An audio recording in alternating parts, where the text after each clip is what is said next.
ये कहानी जेक के बारे में है, जो कि पेंडोरा प्लेनेट का रहने वाला है। ये अपनी फैमिली के साथ बहुत खुश होता है, जिसमें इसकी वाइफ और बच्चे हैं। ये बताता है कि मेरे अपने बच्चों के अलावा मैंने 2 बच्चे भी अडॉप्ट किए हुए हैं, जिनमें एक मेरी ही पुरानी साथी की बेटी है जो उसको पैदा करने के बाद मारी गई, और एक और बच्चा है जो कि इंसानों का ही है, क्योंकि आज से कुछ सालों पहले इंसान इस प्लेनेट पर रहने के लिए आए थे, जहाँ पे मैं अभी रह रहा हूँ। लेकिन जब वो वापस जमीन की तरफ चले गए तो ये बच्चा इधर ही रह गया। तब से ये मेरे साथ ही रहता है। ये सब बच्चे आपस में बहुत खेलते और एक दूसरे का काफी ख्याल भी रखते हैं। जेक अपने सब बच्चों को सब सिखाता है, जैसे कि तीर चलाना, मछली पकड़ना और भी बहुत कुछ। ये सब बड़े छोटे खुश तो होते हैं, लेकिन एक रात जेक और उसकी वाइफ आसमान में चमकता हुआ एक सफेद तारा देखते हैं। तो जैसे ही करीब आता है तो पता चलता है कि ये तो इंसानों की स्पेसशिप है, वो एक बार फिर से इनकी प्यारी दुनिया में रहने के लिए आ रही है। इंसानों की स्पेसशिप से निकलने वाली आग की वजह से जंगल में आग लग जाती है, जिससे बहुत से जानवर मारे जाते हैं और बहुत नुकसान होता है। इसके अंदर से इंसान निकलते हैं जो बड़े बड़े रोबोट्स के अंदर बैठे हुए थे, और इनकी बहुत बड़ी गाड़ियां भी थी जो रास्ते में आने वाली हर चीज को कुचल रही होती हैं। जबकि जेक और उसकी वाइफ के पास इस तबाही को देख के रोने के अलावा कुछ भी नहीं बचता। पता नहीं इंसान कब इंसान बनेंगे। खैर, अब लैब को दिखाया जाता है, जहाँ एक नीले रंग का इंसान जो बिल्कुल जेक और उसकी फैमिली जैसी शक्ल का लग रहा था, वो बेकाबू होकर उठता है और आसपास के लोगों को मारने लगता है। उसको उसके साथी कंट्रोल करते हुए बताते हैं कि आप हमारे कॉलोनल हैं, यानी कर्नल हैं, और आप इंसान ही हैं। हमने आपके मरने के बाद आपको मॉडर्न टेक्नोलॉजी की मदद से ऐसी बॉडी दे दी है जिस वजह से आप इस प्लेनेट पे जिंदा रह सकेंगे। आप दिखने में इस प्लेनेट के लोगों जैसे ही लगेंगे, तो आपको फिक्र करने की कोई जरूरत नहीं है। इसी तरह बहुत से इंसानों को ऐसी बॉडी दे दी जाती है, जो कि हम इन कर्नल के आसपास खड़े लोगों में देख भी सकते हैं। दूसरी तरफ जेक और उसके साथी इंसानों को रोकने के लिए उनकी ट्रेन को तबाह कर देते हैं, जिसमें उनके हथियार और खाने का सामान जा रहा था। ये लोग खुद उड़ने वाले क्रिएचर्स पर थे और इंसानों के हेलीकॉप्टर्स को भी तबाह करने के बाद उनका सामान लूट लेते हैं। जब कर्नल को इस होने वाले नुकसान का पता चलता है तो वो जेक को मारने का प्लान करता है, क्योंकि जेक ही है जो नावी लोगों का लीडर है। बेसिकली जेक और उस जैसे दिखने वाले लोगों को नावी कहा जाता है। ये सभी वो लोग हैं जो जंगलों में रहते हैं और इन्हीं ने ट्रेन पर अटैक भी किया था। लेकिन कर्नल की सीनियर ऑफिसर उसको बताती है कि हमने जब भी जेक के जंगल में अपने जहाज भेजे तो उनके उड़ने वाले क्रिएचर्स ने हमेशा उनको तबाह किया। तुम ही हमारी उम्मीद हो जो कुछ कर सकते हो। तो कर्नल जंगल में अपने कुछ साथियों के साथ पैदल जाता है, जहाँ पर जेक के बच्चे खेल रहे थे। वो अपनी तरफ इंसानों को आता देखकर अपने फादर को बताते हैं, लेकिन उसी वक्त इंसान उनको पकड़ लेते हैं। कुछ ही देर में जेक की वाइफ वहाँ पर पहुंचकर एक इंसान के सर से तीर आर पार कर देती है। दोनों में लड़ाई शुरू हो जाती है। जेक की वाइफ अपनी बाकी बच्चों को तो बचा लेती है, लेकिन कर्नल उसके उस बेटे को उठा के अपने साथ ले जाता है जो इंसानी शक्ल वाला बच्चा था, जिसको इन्होंने अडॉप्ट भी किया हुआ था। जेक की वाइफ अपने बच्चे को लेके परेशान ही थी कि जेक कहता है कि हमें इस जंगल को छोड़कर जाना होगा, क्योंकि मैं यहाँ का लीडर हूँ और वो कर्नल मेरे पीछे है। क्योंकि जब पहले इंसान यहाँ आए थे तब मैंने ही कर्नल को मारा था, क्योंकि वो नीले जिस्म या एवाटार में जिंदा होकर दोबारा आया है तो वो मुझे मारना चाहता है। अगर मैं, तुम और हमारी मुकम्मल फैमिली यहाँ से चली गई तो हम अपने कबीले के बाकी लोगों की जान बचा सकेंगे, क्योंकि हमारा पकड़े जाने वाला बच्चा जल्द ही हमारी लोकेशन बता देगा कि हम कहाँ रहते हैं और इंसान यहाँ तक पहुँच जाएंगे। जेक की वाइफ जाना तो नहीं चाहती, लेकिन आखिरकार मान जाती है। कि दूसरी तरफ इंसान जेक के बच्चे पर जुल्म कर कर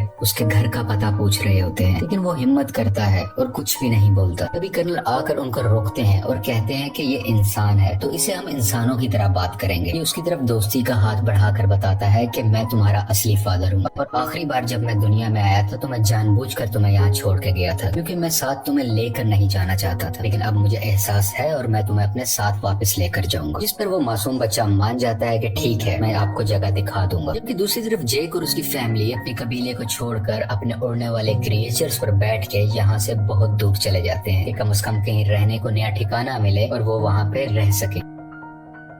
ये लोग पानी के पास रहने वाले नाविस के पास पहुंचते हैं। यहाँ पर रहने वाले लोग हैं तो इसी प्लेनेट के, लेकिन दिखने में सब्ज रंग के होते हैं। ये पानी वाले नावी शुरू में इनका मजाक बनाते हैं, जैसे कि वो कहते हैं कि इनकी दुम पतली है, इनके बाजू पतले हैं और भी बहुत कुछ। अभी पानी वाले लोगों का लीडर आता है और कहता है कि तुम जंगल के रहने वाले हो, तुम्हारी यहाँ पानी के पास कोई जरूरत नहीं है, तुम्हें कुछ नहीं आता कि पानी में कैसे सरवाइव करना है। लेकिन जेक जवाब में कहता है कि हम बहुत जल्द ही सब कुछ सीख जाएंगे और मेरी फैमिली के लिए मुझे आप लोग लोगों की जरूरत है ताकि वो यहाँ पर सही सलामत जिंदा रह सके। ये देख के पानी का नावी लीडर मान जाता है और उनको रहने की इजाजत भी दे देता है। अगले दिन जेक के बच्चों को वहाँ के रहने वाले बच्चे घुमा रहे होते हैं, जबकि जेक का बेटा अपने बालों वाली चुटिया वहाँ के एक क्रिएचर से जोड़ता है तो वो बहुत तेजी से पानी के अंदर तैरता है, जिस वजह से गिर जाता है और वहाँ के सब लोग हंसने लगते हैं। अगले दिन वहाँ के कुछ बच्चे जेक की बेटी को पागल कह रहे होते हैं। इसके अलावा उससे बदतमीजी भी करते हैं, उसको काफी तंग कर रहे होते हैं। तभी वहाँ जेक के बाकी बच्चे भी आ जाते हैं और उस तंग करने वाले बच्चे को मारने लगते हैं। तुमने हमारी बहन को ऐसा क्यों कहा? जब जेक को ये सब पता चलता है तो वो अपने ही बेटे को डांटने लगता है कि तुमने उसे क्यों मारा, वो यहाँ के लीडर का बेटा है, जाओ तुम उससे माफी मांगो। वो जब जाकर माफी मांगता है तो लीडर का बेटा अभी भी गुस्से में था और वो उसको धोखा देना चाहता था, बदला लेना चाहता था। कहता है कि चलो तुम्हें एक अच्छी जगह पर लेके जाता हूँ। वो उसे गहरे पानी में ले जाता है जहाँ पर एक खतरनाक मॉन्स्टर रहता था। वो उसको वहाँ पर जाकर अकेला छोड़ देता है और खुद वहाँ से वापस आ जाता है। कुछ ही देर में पानी के अंदर से तेज मॉन्स्टर आकर उस पर अटैक कर देता है, जिस वजह से वो डूबने लगता है और लगातार मॉन्स्टर उस पर अटैक कर कर उसको खाने की कोशिश कर रहा होता है। दोनों आमने सामने होते हैं। तभी वहाँ सबसे बड़ा मॉन्स्टर आ जाता है जो छोटे मॉन्स्टर को अपने मुंह में डाल के पत्थर पर जोर का मारता है और उसको वहीं मार डालता है। इतनी ही देर में जेक का बेटा पानी में मजीद सांस नहीं ले पाता और डूब जाता है। जैसे ही उसकी आंख खुलती है तो वो देखता है कि सबसे बड़े पानी के मॉन्स्टर ने उसकी जान बचाई है और वो उसके ऊपर लेटा हुआ है। ये लड़का देखता है कि वो मॉन्स्टर बेचारा काफी जख्मी भी है, तो ये उसके जिस्म से कुछ लगे हुए हथियार निकालकर उसको सुकून देता है, जिससे इन दोनों की दोस्ती हो जाती है और वो मॉन्स्टर इस लड़के को उसके घर वालों के पास छोड़ के आता है। जब सब्ज कबीले वाले नावी लीडर को ये पता चलता है कि उसके अपने बेटे ने ही जानबूझ के हमारे मेहमान को मॉन्स्टर के पास मरने के लिए छोड़ा, तो वो उसको सजा देने लगता है। लेकिन जेक का बेटा कहता है कि आपके बेटे की कोई गलती नहीं है, ये मेरा आइडिया था गहरे पानी में जाने का, मैंने ही कहा था कि हम वहाँ चलते हैं। इसे देख के लीडर के बेटे को शर्मिंदगी होती है कि इसने मुझे बचा लिया, कि मैंने गलत किया था, मैं तो उसको मारना चाहता था। इसी चीज को देखते हुए वो अब दिल से इनका अच्छा दोस्त बन जाता है। जेक का वही बेटा सबको बताता है कि बड़े मॉन्स्टर ने मेरी जान बचाई, पर सब दोस्त उसका मजाक बनाने लगते हैं और कोई भी उसका यकीन नहीं करता। अगले दिन ये दोबारा उसी बड़े मॉन्स्टर के पास जाता है और जाके बहुत ज्यादा एंजॉय करता है। वो दोनों आपस में बहुत खेलते हैं, जबकि कर्नल जेक की तलाश में अब तक फिर रहा था। तभी उसको इन्फॉर्मेशन मिलती है कि जेक अपनी फैमिली के साथ कहाँ कहाँ जा सकता है, लेकिन अभी भी एग्जैक्ट इन्फॉर्मेशन नहीं थी, इसलिए मजीद ढूंढना पड़ रहा था। कर्नल ने वहाँ के उड़ने वाले कुछ क्रिएचर्स पर अपना कंट्रोल भी कर लिया था, जैसे कि वहाँ के रहने वाले लोकल नावी लोग उन क्रिएचर्स को इस्तेमाल किया करते थे। सब इंसान जेक को ढूंढने के लिए निकल पड़ते हैं और एक जजीरे यानी आइलैंड पर पहुँचते हैं, जहाँ के लोग कहते हैं कि हमने कभी नहीं देखा जिसकी तस्वीर तुम हमें दिखा रहे हो। कर्नल को इन सब की बातें झूठ लग रही होती हैं, तो वो इन लोगों के एक क्रिएचर को मरवा डालता है। कर्नल का बेटा उसे समझाता है कि ये लोग कुछ नहीं जानते, ये सिर्फ मछलियाँ पकड़ते हैं, इन्हें छोड़ दो, ये कुछ नहीं जानते। तो कर्नल भी अपने बच्चे की बात मान लेता है, लेकिन जालिम इंसान फिर भी जाते हुए वहाँ आग लगवा कर उनके रहने की जगह को जलवा देता है। इस तरह और भी जगहों पर जाकर बहुत से मासूम नावी लोगों को मारने लगता है। सबसे बहुत कुछ पूछता है, लेकिन इस वक्त तक उसको जेक का पता नहीं चलता कि वो कहाँ पर गया।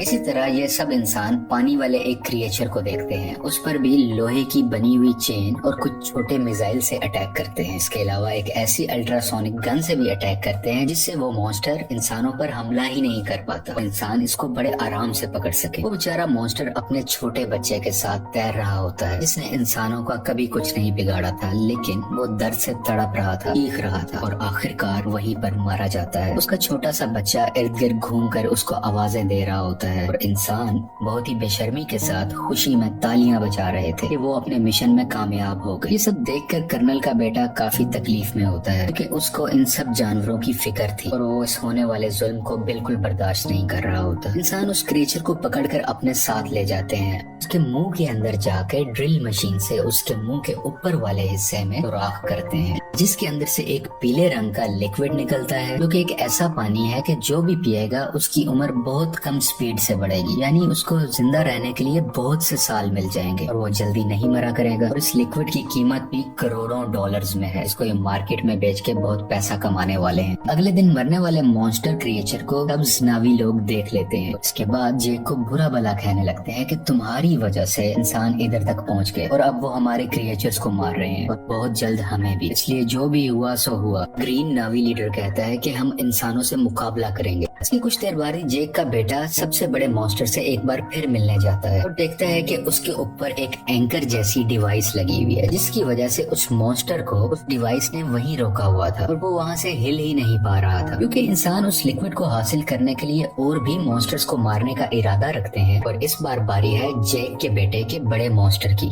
जो साइज में भी बहुत बड़ा है और उसमें से लिक्विड भी बहुत ज्यादा निकल सकता है। इसलिए इंसान अब इस मॉन्स्टर को मारना चाह रहे हैं। बेटा और बाकी भी उसके पास होते हैं, जबकि इंसान इस तरफ बढ़ रहे होते हैं। कर्नल भी इन बच्चों को वहाँ दूरबीन से देख लेता है। जैक और लीडर को पता चलता है कि उनके बच्चे खतरे में हैं और वो अपने हथियार उठाकर उन्हें बचाने के लिए निकल पड़ते हैं। बहुत मुश्किल से बच्चे बड़े मॉन्स्टर से वो डिवाइस निकाल देते हैं, जिस वजह से मॉन्स्टर वहाँ से आगे तैरकर निकल जाता है और बिल आखिर उसकी जान बच जाती है। लेकिन इंसान फायरिंग करते हुए अभी भी बच्चों का पीछा कर रहे होते हैं। यहाँ पे लीडर की बेटी मरने ही वाली होती है तो जैक का बेटा उसका हाथ पकड़कर अपनी तरफ करके उसकी जान बचा लेता है। लेकिन थोड़ी ही देर में बच्चों को बड़ा सा जाल डालकर पकड़ लेते हैं और अपनी शिप पर ले आते हैं। कुछ देर तक बच्चों के पेरेंट्स भी यहाँ आ जाते हैं, यानी कि जैक वहीं रुककर देखता है कि उनके बच्चों को शिप के आगे कर्नल ने बांधा हुआ है। कर्नल कहता है कि अगर बच्चों की जान बचाना चाहते हो तो शिप पर तुम सिर्फ अकेले आओगे। तो जैक सबकी बेहतरी के लिए अकेले जाने का फैसला करता है। तभी जैक के बेटे का सबसे बड़ा क्रिएचर दोस्त पानी के नीचे से एकदम से ऊपर आकर इनकी शिप पर चढ़ जाता है और अपने हाथों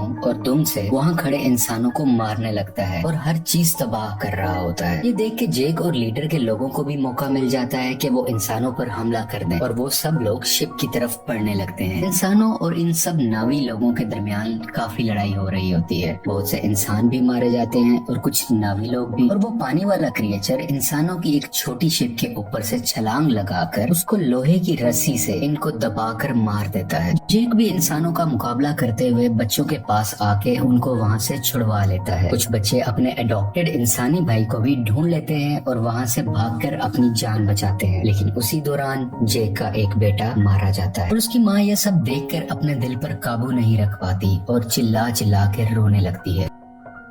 जैक के दो बच्चे फिर से कर्नल ने पकड़ लिए होते हैं और वो लोग इंतजार कर रहे होते हैं कि जैक इनको बचाने आएगा और इसी मौके को देखते हुए हम उसे मार डालेंगे। जैक वहाँ बड़ी खामोशी से आकर धमाका करता है, जिससे हर तरफ आग ही आग हो जाती है। बहुत से इंसान भी मारे जाते हैं। उसकी वाइफ भी बहुत से इंसानों को अपने तीर से हमेशा के लिए खत्म कर देती है और एक इंसान को गुस्से वाली आंखें दिखाते हुए मार डालती है, क्योंकि अभी अभी उसने अपना बेटा खोया था। उसकी आंखों में दर्द था। मौका देखते हुए कर्नल जैक की बेटी की गर्दन पर चाकू रख के उन सबको हथियार डालने का कहता है। लेकिन उसी दौरान जैक की वाइफ वहां आकर कर्नल के ही बेटे की गर्दन पर चाकू रख देती है, जिसको देखते हुए कर्नल को उसकी बेटी को छोड़ना पड़ जाता है। अब फाइनली कर्नल और जैक की आपस में हैंड टू हैंड लड़ाई होती है। इसमें बहुत मुश्किलों के बाद जैक कर्नल का गला अपने हाथों में दबाकर उसे मार देता है और आखिरकार ये जालिम कर्नल पानी में डूबने लगता है। लेकिन कर्नल का बेटा उसे डूबने से बचाकर पानी के ऊपर ले आता है, क्योंकि कर्नल ने उसकी जान जो बचाई थी जब जैक की वाइफ ने उस पर चाकू रखा हुआ था। जब कर्नल कहता है कि बेटा मेरे साथ आओ, तो वो उस पर गुस्सा कर अपनी फैमिली के पास चला जाता है, यानी कि जैक के पास। और इसको देखकर जैक की फैमिली भी बहुत खुश होती है और उसको पहले की तरह ही प्यार करती है।